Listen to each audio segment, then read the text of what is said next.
Hello everyone, Pavel Kravchenko here, Distributed Lab. So today I'm going to speak about the key management principles and key storage. So we're going to cover different questions that touch this point. And while people are still joining, I want to share recent news. And these are that we just started the course now in Russian about the certification of the general specialist. And this course includes information for the manager, for the business analyst, for the developer about how to address all the issues of digital transformation, of blockchain and finance to zero. So this course is going to take 1.5 months, and we will launch in English one soon. And after that, there will be a test and the certification. So I will post a list of topics that we are going to cover in deep in a couple of days. Basically, it's not just for developers, again, for general public, so you don't need to have any knowledge up front. So please register. We'll post information soon. So, and the topics of today webinar is about the, again, key management. And first of all, I would like to explain the importance of why this is needed. Not only for cryptographers, not only for people who program certain things, but for all of us. And basically, in like 10 years, everybody will be managing their assets using digital technology. It doesn't matter which assets they are. It could be like money, could be stocks, could be access to your car, could be loyalty points, everything, your identity as well. So in many countries already, there are passports that embed keys and they allow you to vote on presidential elections like in Estonia or sign documents to the tax office and so on and so forth. So it's a reality already, but maybe 1% of the population uses it. But in 10 years, majority will use it. So dealing with cryptographic keys will be the same as dealing with normal keys to your doors right now. So you need to explain, you need to teach your children how to not to lose these keys, not to break them down, but use them properly. So you don't have to be afraid about this cryptography and all this complexity, mathematics, because again, the basic principles are very simple.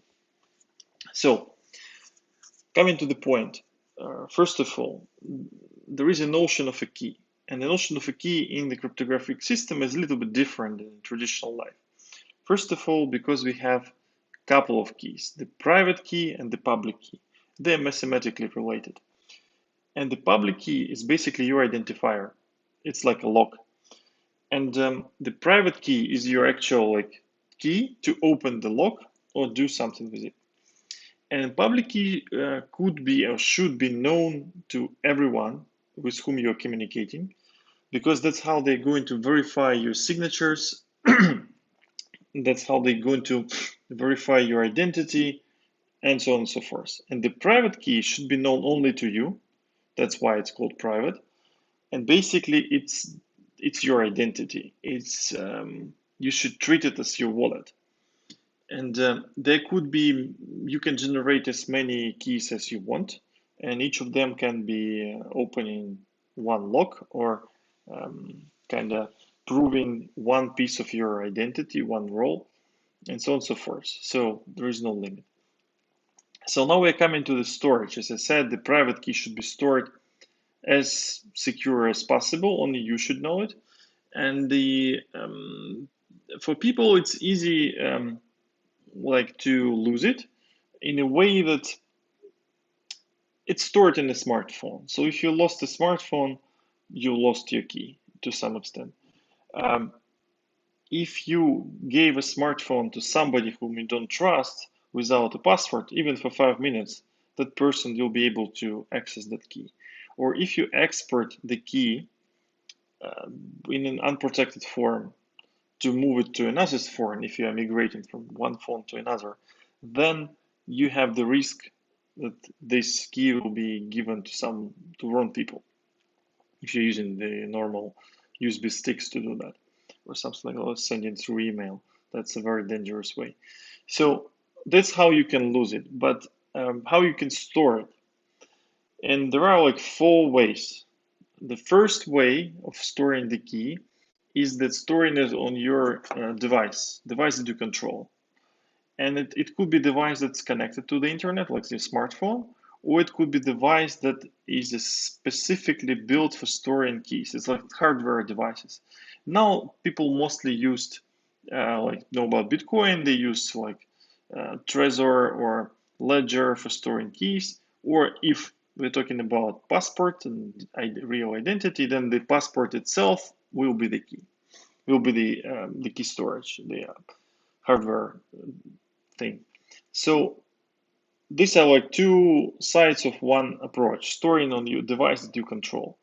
And the benefits are that you control your key, and the risks are that you control your key, which means that you can lose it, or you can give it to the wrong person, or viruses can affect it and steal the key. So it's like double-edged sword. If you control it, means that only you have access and only you can, sign. And also it means that if you have a key on one device, it won't be accessible on another device by default. You need to move it between them. And that's also adds some complexity. But it is more or less the most reliable path of storing keys. The next way is the storing the key in your like mind. Like it's usually like a paraphrase in Bitcoin, again, 12, 24 words that being transformed uh, result in a key. And then you have to enter this phrase each time you want to use the key. So technically it reduces the time while keys sits on some device, or actually it eliminates the stage where a key is generated on the device, which is also kind of important because the device could be pre-programmed. Whatever device you've bought, you can never know whether it was pre-programmed to generate certain keys, which could be known to the manufacturer. And again, you cannot eliminate this risk. So technically, the second approach removes this challenge, but it adds another challenge. You have to remember all these keys. And if it's one, it's okay, but if it's like more than 2, then it will be a mess. And it's less secure because you can easily forget them and there is no way to recover. So the third way of storing keys is using some so-called hosted wallet. It's the way where you generate and encrypt the key on your device, but then upload it to some server in an encrypted form. So the server sees only encrypted form and cannot access the key itself. So this allows you to log in, to access that keys from many devices, while being transferred key is also protected. But there is a risk if the attacker with sufficient computing power will come, then encryption can be broken, because it's not only just about encryption, but about the key to encrypt the key. And usually login and password is used to do this. So basically, there are again some pros and cons in this approach. And the fourth way is to giving the key to like a bank, to some third-party entity that will be managing them. And this is the way like all like crypto exchanges work. You have to trust them while depositing your funds. Basically, you no longer control them; they control it. So technically, they are storing your keys to your funds, and that's how normal banks work. You deposit your money, and this money is no longer yours. So basically, this is the 4 ways of managing these keys. Each of them has different like pros and cons. And for example, the last approach where you trust somebody also has its pros, because what if they invested a lot of money into security and which you couldn't invest, and they protect your keys much better than you would do. So again, there is always trade-offs between that, and there is no optimal way in a vacuum. You have to come up with your own conditions and then define what is the better. So basically, to repeat again, we all will be using keys in our everyday life, and you have to remember the concept of the private key and the public key. The public key also should be protected, because if the attacker substitutes your public key, your identity, it means that all channel of communication now will be with the attacker, and then attacker can modify it and pass to you. Basically, this attack is called man in the middle, or MITM. So that's why even public keys should be protected, and therefore public key infrastructures were created to address this threat. And there's still a lot of issues, and blockchain can help with that, but that's not the topic of today's webinar. So, and then 4 ways to store keys on the device, splits into your phone, which get connected online, and devices that don't connect to internet. Then remembering it, then hosted wallet where encrypted keys are stored, and then some bank or whatever exchange that stores your key. So these are 4 ways. And then there is another trick of combination. You can, and that's the topic of one of the next webinars. You can combine a few keys and require all of them or some of them to be required to sign a message. So it's called the secret sharing scheme. You can say, I am splitting the key into 3 parts, and each two of these 3 will be enough to come up with the final key that I'm using. And that's how you can eliminate risks while storing individual chunks. So if one is lost, no problem, you have the other 2, which can recombine the end key. But it's called the first algorithm that was introduced like many years ago. It's called Shamir Secret Sharing Scheme, 4S, and basically it addresses this threat. So for every security requirement, you come up with a scheme that addresses this threat.